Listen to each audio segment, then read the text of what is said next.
नमस्कार, मेरा नाम आशुतोष कुमार गोस्वामी है और हमारे इस चैनल टेक एक्सपीरियंस पे आप लोगों का स्वागत है। देखिए, आज के सेशन में हम लोग समझेंगे आइडियल करंट सोर्स के बारे में। देखिए, किसी भी सर्किट में अगर पावर देना है तो उसके लिए कोई ना कोई सोर्स लगाना होता है। अब देखते होंगे कि इससे पहले भी हम लोग फ्लो ऑफ चार्जेस पढ़ रहे थे, तो एक सर्किट बनाए थे और उसमें एक बैटरी लगाए थे। तो बैटरी जो है वो उस सर्किट के लिए क्या हो गया, सोर्स का काम करेगा। जैसे हम लोग चल रहे हैं, फिर रहे हैं, तो उसके लिए क्या ज़रूरी है कि हम लोग खाना खाते हैं, तभी तो हम लोग चलते फिरते हैं। अगर खाना खाना बंद कर देंगे तो क्या होगा, चल फिर पाएंगे? तो आप कहेंगे नहीं सर, कैसे चल फिर पाएंगे, फिर तो दिक्कत होगा। तो उसी तरीके से किसी भी सर्किट में पावर देने के लिए, किसी भी सर्किट में पावर देने के लिए सोर्स की ज़रूरत पड़ती है। और इलेक्ट्रिकल इंजीनियरिंग में जो सोर्स है वो दो तरीके का है, ठीक। एक को कहते हैं हम लोग करेंट सोर्स और एक को कहते हैं वोल्टेज सोर्स, ठीक। फिर उसका सब टाइप्स है।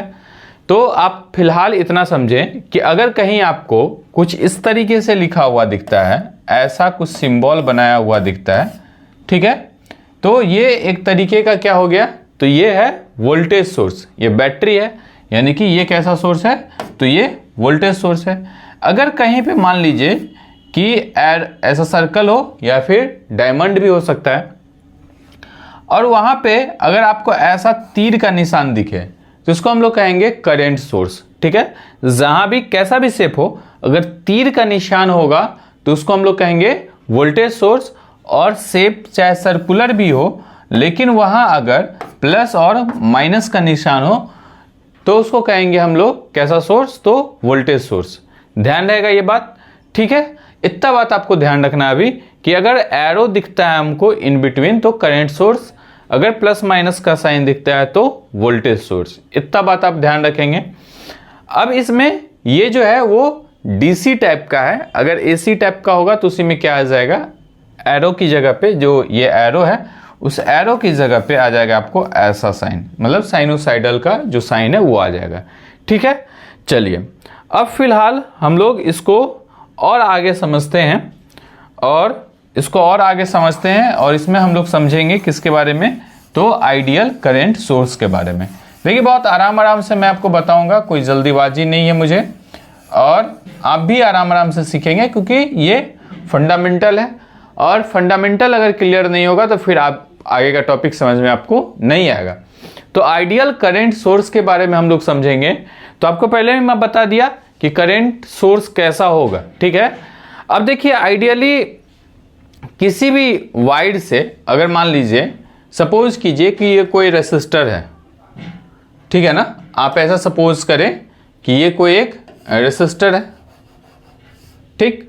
अब इस रेसिस्टर से करंट ज़्यादा कब पास करेगा, मान लीजिए इसका वैल्यू 5 ओम है और एक और ऐसा ही रेसिस्टर है, इसका वैल्यू 500 ओम है, ठीक। आपसे हम पूछे कि करंट जो है वो ज़्यादा किससे पास करेगा, इससे पास करेगा कि इससे पास करेगा, तो आप कहेंगे सर सिंपल बात है कि रेसिस्टेंस का वैल्यू जो है वो अगर ज़्यादा होगा तो करंट कम पास करेगा।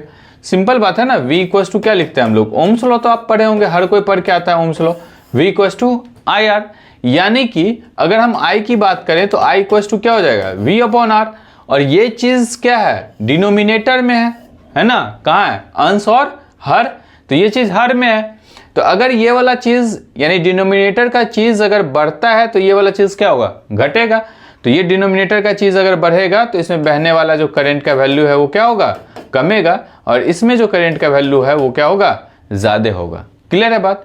तो इसका मतलब ये है कि करंट सबसे ज़्यादा अच्छा कहाँ से पास कर सकता है, सबसे ज़्यादा अच्छा करंट कहाँ से पास करेगा, तो आप कहेंगे सर करंट सबसे अच्छा पास तभी करेगा जब इसका जो वैल्यू है, ठीक है ना, इसका जो वैल्यू है वो कैसा हो जाए, तो ये जितना ज़्यादा होगा करंट उतना कैसा पास करेगा, अच्छा कि खराब। तो आप बोलेंगे सर ये जितना ज़्यादा होगा करंट तो उतना खराब पास करेगा, उतना कम करंट पास करेगा। खराब पास करने का मतलब कम पास करेगा। अब हम लोग को टॉपिक समझना है आइडियल करंट सोर्स के बारे में, ठीक है ना, हम लोग को टॉपिक समझना है आइडियल करंट सोर्स के बारे में। तो ये मैं बहुत बेसिक बात आपको बताया। अब एक छोटा सा हम डायग्राम बनाते हैं और उस डायग्राम के मदद से मैं आपको समझाने की कोशिश करता हूँ, ठीक है। एक छोटा सा डायग्राम बनाते हैं और उस डायग्राम की मदद से मैं आपको समझाने की कोशिश करता हूं। ठीक है, चलिए देखिए एक छोटा सा डायग्राम बनाते हैं, बहुत सिंपल सा। मान लीजिए ये कोई एक करंट सोर्स है, ये एक करंट सोर्स है और इसके साथ पैरेलल में एक रेसिस्टर लगा हुआ है, इसके साथ पैरेलल में एक रेसिस्टर लगा हुआ है, बस। ठीक, और ये आगे जा रहा है। ठीक है, ये रेसिस्टर है, मान लीजिए ये रेसिस्टर है सीरी जो लगा हुआ है, उसको हम लोग कह दिए RS। ठीक, और ये जो करंट सोर्स है, इससे जो करंट बह रहा है वो IS। ठीक है ना, यानी सोर्स का करंट IS। ठीक, अब जाहिर सी बात है जब ये करंट यहां तक आएगा तो ये दो रास्ता है इसके पास, है ना, एक रास्ता सीधे जाने का और एक रास्ता इधर आने का। तो कुछ करंट इस दिशा में मूव करेगा, आगे आप पढ़ेंगे किरचॉफ्स करंट का लॉ है, लेकिन अभी बस इतना समझे, कुछ करंट इस दिशा में मूव करेगा, इसको नाम दिए हम I1। तो आप बोलेंगे कि सर इधर फिर कितना मूव करेगा, तो भाई ये 5 रुपया लेकर के चला था, इस रास्ते में ये 1 रुपया खर्च कर दिया, तो इस रास्ते में इसके पास कितना रुपया बचा, 4 रुपया। तो यानी 5 में से 1 घट गया तो कितना बचा, 4। यानी कि इसको हम ऐसा लिख सकते हैं क्या, IS माइनस I1। ठीक, क्लियर बात, यहां तक कोई दिक्कत परेशानी नहीं है। अब देखिए इस चीज को और थोड़ा सा हम लोग समझते हैं और इसके लिए कहानी समझते हैं। क्या कहानी है कि इसके पास एक कैसा रेसिस्टेंस है, तो इंटरनल रेसिस्टेंस, जो आइडियल करंट सोर्स है उसका हम लोग ऐसा मान के चलते हैं कि इंटरनल जो रेसिस्टेंस है वो क्या होता है, तो वो इनफाइनाइट होता है, इनफाइनाइट इंटरनल रेसिस्टेंस। तो इनफाइनाइट मतलब क्या हो गया, बहुत, इनफाइनाइट मतलब क्या हो गया, बहुत ज्यादा इंटरनल रेसिस्टेंस। और इंटरनल रेसिस्टेंस अगर इनफाइनाइट होगा, ये जो है इंटरनल रेसिस्टेंस मतलब इसके पैरेलल में लगा हुआ है, इंटरनल रेसिस्टेंस इनफाइनाइट होगा, तो इसका मतलब ये बहुत ज्यादा जब होगा, ये बहुत ज्यादा जब होगा तो ये I1 जाएगा ही नहीं। समझिए बात हो, क्या कहना हम क्या समझाना क्या चाह रहे हैं, इस बात को आपको समझना है। ये सर्किट को आप अगर समझेंगे, हमारी बातों को समझेंगे, तो आप समझ लें कि आइडियल करंट सोर्स एकदम दिमाग में आपका पिक्चर क्लियर रहेगा।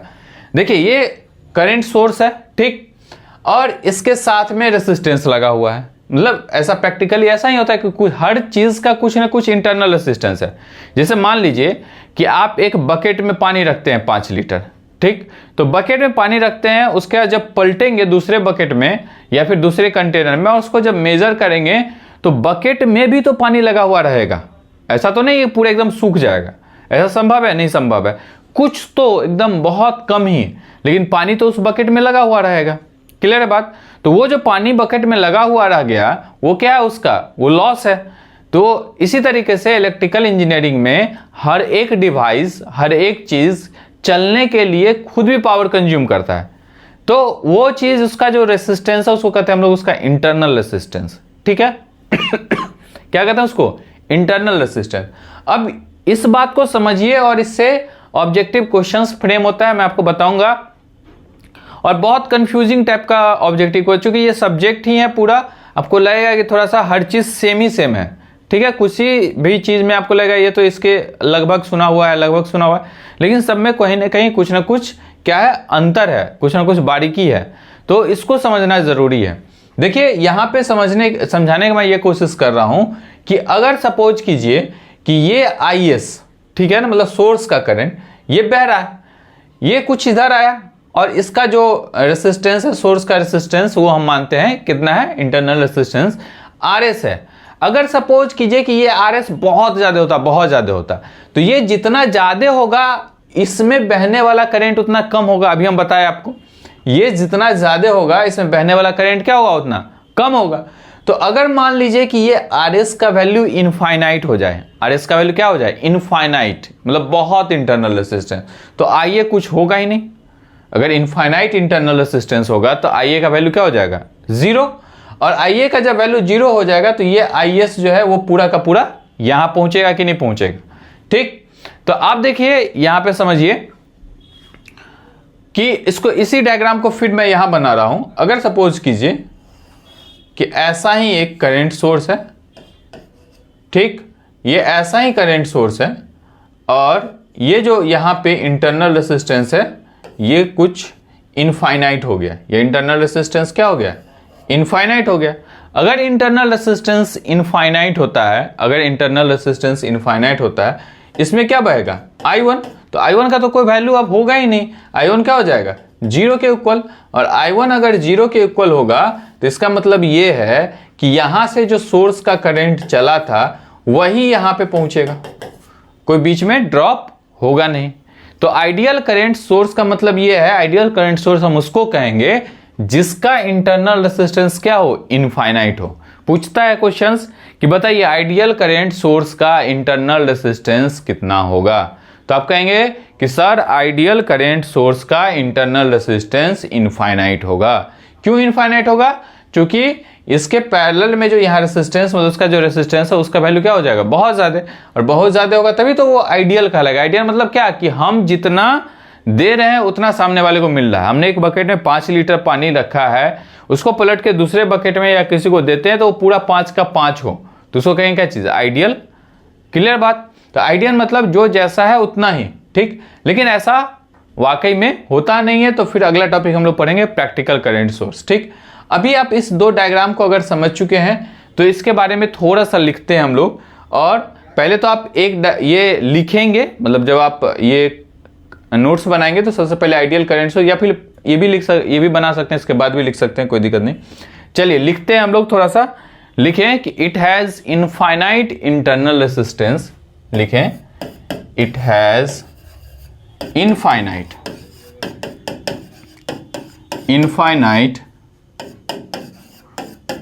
Internal resistance. कितना इंटरनल रेसिस्टेंस होगा? तो कहेंगे सर इसके पास इनफाइनाइट इंटरनल रेसिस्टेंस है। सो it provides,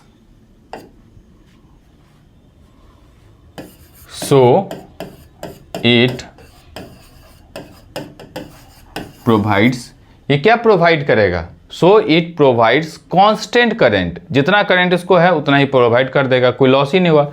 so it provides constant current,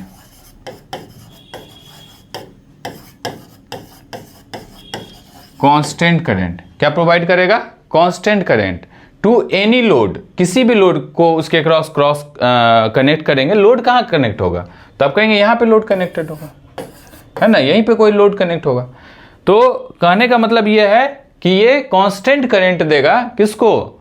तो कांस्टेंट करंट देगा किसी भी लोड को, ठीक है ना। कांस्टेंट करंट देगा any load, to any load, किसी भी लोड को। लोड किसको कहते हैं? तो इलेक्ट्रिकल इंजीनियरिंग में लोड कहते हैं, जैसे मान लीजिए कोई पंखा को लगाए हैं, बल्ब को लगाए, किसी भी इक्विपमेंट को लगाए आप, किसी भी इलेक्ट्रिकल एप्लायंसेस को लगाए तो उसको हम लोग लोड कहते हैं। जहां से सप्लाई हो रहा है उसको सोर्स कहते हैं, ठीक। तो किसी भी टू एनी लोड, किसी भी लोड के क्रॉस को ये कांस्टेंट करंट देगा, मतलब इंटरनल रेसिस्टेंस क्या हो? इनफाइनाइट हो। और इसीलिए ये किसी भी लोड को कांस्टेंट करंट देता है विदाउट बीइंग,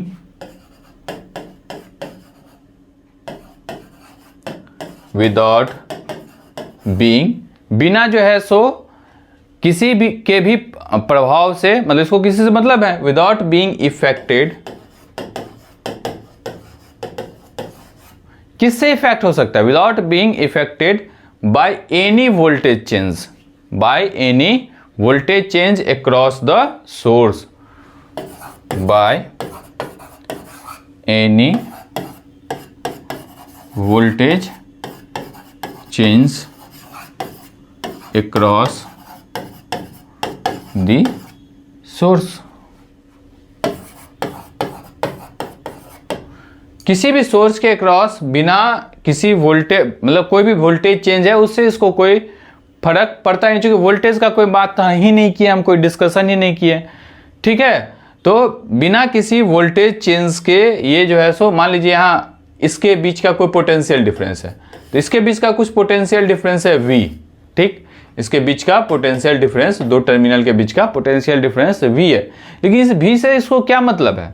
जब यही इसका 0 हो जा रहा है, मतलब करंट बहने वाला ही 0 हो जा रहा है, तो पूरा तो यहाँ पहुंच जा रहा है, तो इस V से इसको कोई वास्ता है ही नहीं, ठीक है ना। क्लियर है बात? अब देखिए मान लीजिए कि यहां देखते हैं, ठीक है। इसको थोड़ा सा आप लिख लेंगे, उसके बाद यहां मैं बता रहा हूं, लेकिन आपको जो मैं लिखा है उसके नीचे लिखना है। यहां देखिए ये जो है ये करंट सोर्स है, तो आप कहेंगे जी सर है, बिल्कुल ठीक। और ये जो है वो है आपको कैसा करंट सोर्स, तो ये है आइडियल करंट सोर्स, ठीक है। क्लियर है बात, मामला। अब इसमें क्या है, तो यहां जो करंट आएगा वो क्या होगा, IS माइनस I1 आएगा। यहां पे ऐसा तो कुछ सीन है नहीं, यहां क्या है, हेयर I क्या है जीरो, I1 क्या है जीरो के बराबर। तो जब I1 जीरो के बराबर होगा तो क्या हो जाएगा मामला, तो I जो होगा वो किसके बराबर हो जाएगा, IS के बराबर हो जाएगा, ठीक है। और ये क्या है, इंडिपेंडेंट है, किससे इंडिपेंडेंट है, स्वतंत्र है, इंडिपेंडेंट, किससे इंडिपेंडेंट है, फ्रॉम V। तो देखिए एक क्वेश्चन ये भी पूछा जाता है कि क्या करंट सोर्स वोल्टेज से पे डिपेंड करता है या नहीं करता है, तो आप बोलेंगे कि नहीं करता है, ठीक है। इसको कोई मतलब नहीं है, आइडियल करंट सोर्स को वोल्टेज से कोई वास्ता नहीं है। क्लियर, आइडियल करंट सोर्स को वोल्टेज से कोई वास्ता नहीं है।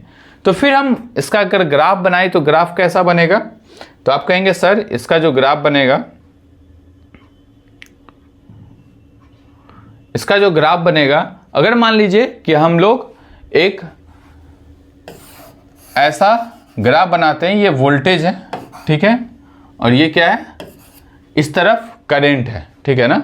तो करंट जो है मान लीजिए I करंट है, तो ये जो है एक स्ट्रेट लाइन बनेगा IS, ठीक है ना। मतलब सोर्स का जो करंट है वो कहीं भी चेंज होगा ही नहीं। क्यों नहीं चेंज होगा, क्योंकि वोल्टेज से क्या है, ये इंडिपेंडेंट, वोल्टेज से कोई मतलब नहीं है। और इस मतलब इसीलिए नहीं है क्योंकि I1 जीरो है, और I1 जीरो है तो इसलिए ये जो लाइन है वो हमेशा कांस्टेंट होगा, यानी कि I जो है, मतलब ये जो I है वो किसके इक्वल होगा, IS के इक्वल होगा। क्लियर है बात, कोई दिक्कत परेशानी नहीं है, ठीक। तो एक ये कांस्टेंट स्ट्रेट लाइन हम लोग को देखने को मिलेगा। अब हम लोग आगे बढ़ते हैं और समझते हैं आपको किसके बारे में, तो प्रैक्टिकल करंट सोर्स कैसा होता है, ठीक है ना। अब हम लोग समझेंगे किसके बारे में, तो प्रैक्टिकल करंट सोर्स कैसा होता है।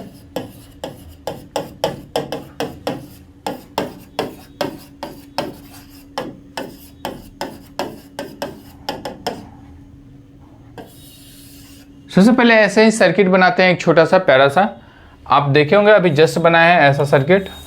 ये मान लीजिए करंट सोर्स है, इसके पास तो भाई रेसिस्टेंस होगा कुछ ना कुछ, और यहाँ ये हो गया, ये मान लीजिए RS हो गया, इसमें जो करंट बह रहा है वो I1 हो गया, ये IS हो गया, और इसमें जो बहेगा वो IS माइनस I1 बहेगा। यहाँ का जो वोल्टेज है ये V है, ये प्लस है माइनस है, ठीक है ना। क्लियर है बात, मतलब यहाँ के इसके क्रॉस का जो वोल्टेज है वो कितना है, V है, या फिर V1 लिख दें, कोई दिक्कत परेशानी नहीं है, ठीक। अब देखिए अगर हम लोग इसको थोड़ा सा इक्वेट करें, इसको थोड़ा सा सही से लिखें, तो क्या हम लोग ऐसा लिख सकते हैं, IS इक्वल्स टू, IS जो होगा, ये सोर्स का जो करंट होगा वो किसके बराबर होगा, तो मान लीजिए कि इधर ये I1 है और इधर जो करंट बह रहा है, थोड़ा सा आपको हल्का सा समझिए, ये I1 है और इस तरफ जो बह रहा है वो I2 है। तो क्या हम ऐसा लिख सकते हैं, I1 प्लस I2। आप बोलेंगे कोई दिक्कत नहीं है सर, कोई परेशानी नहीं, I1 प्लस I2 लिखेंगे, क्या दिक्कत है, ठीक है।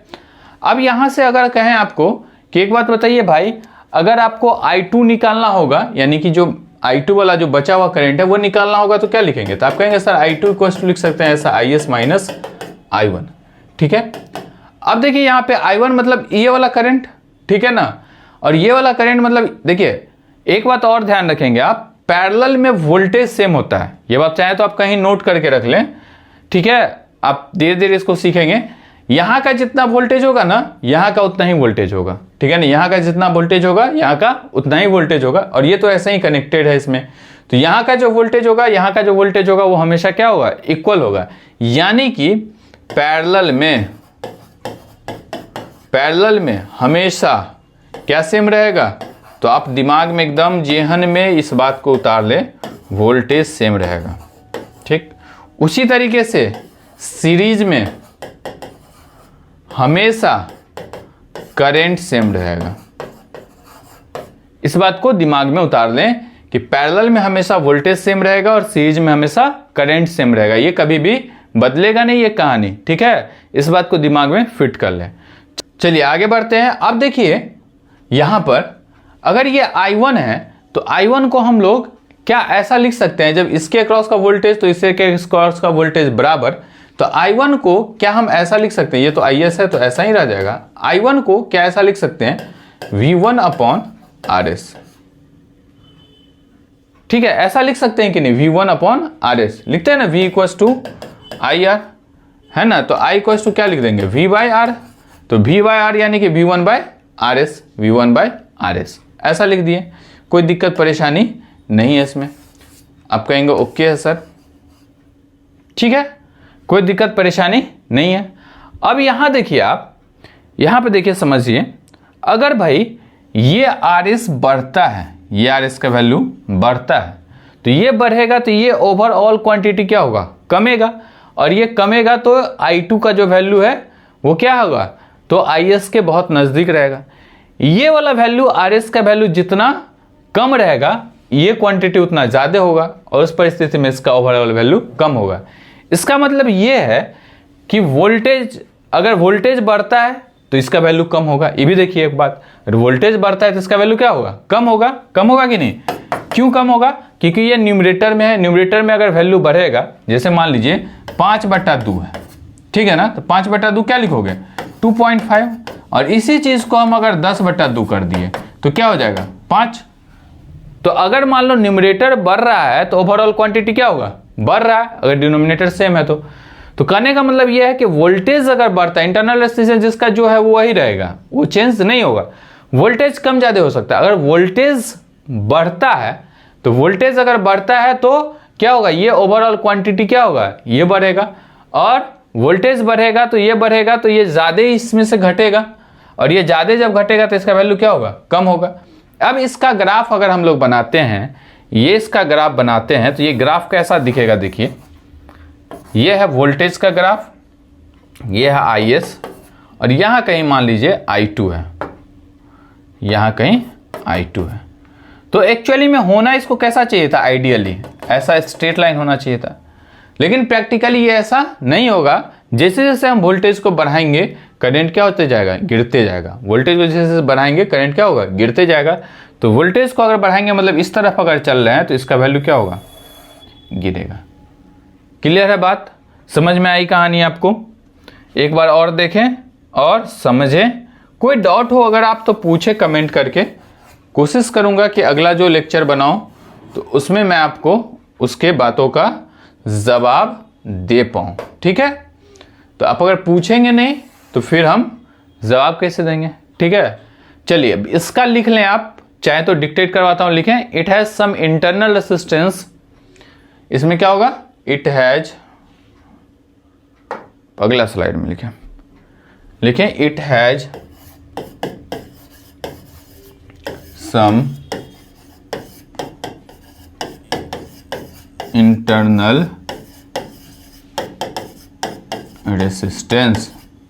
इसका कुछ इंटरनल रेसिस्टेंस होगा जो कहां कनेक्टेड होगा, कनेक्टेड इन पैरेलल,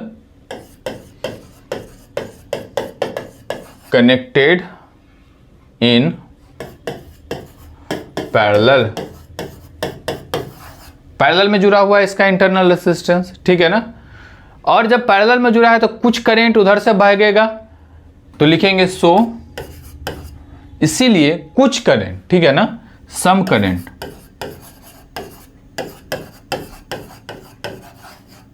कुछ करंट जो है वो क्या होगा, उधर से फ्लो करेगा, will pass through, will pass, कुछ करंट उससे पास हो जाएगा, ठीक। किसके थ्रू पास होगा, तो इंटरनल रेसिस्टेंस के through, pass through internal,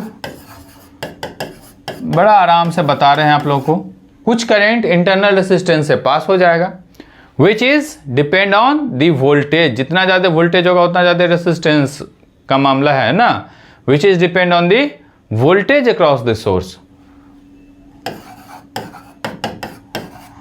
which is on the voltage across the source। Source के अक्रॉस के वोल्टेज पे वो डिपेंड करेगा। तो क्लियर है बात। तो हम लोग समझे आइडियल करंट सोर्स के बारे में और प्रैक्टिकल करंट के सोर्स के बारे में। पूछा जाएगा प्रैक्टिकल करंट सोर्स वोल्टेज पे डिपेंड करता है कि नहीं करता है, तो आप बोलेंगे करता है।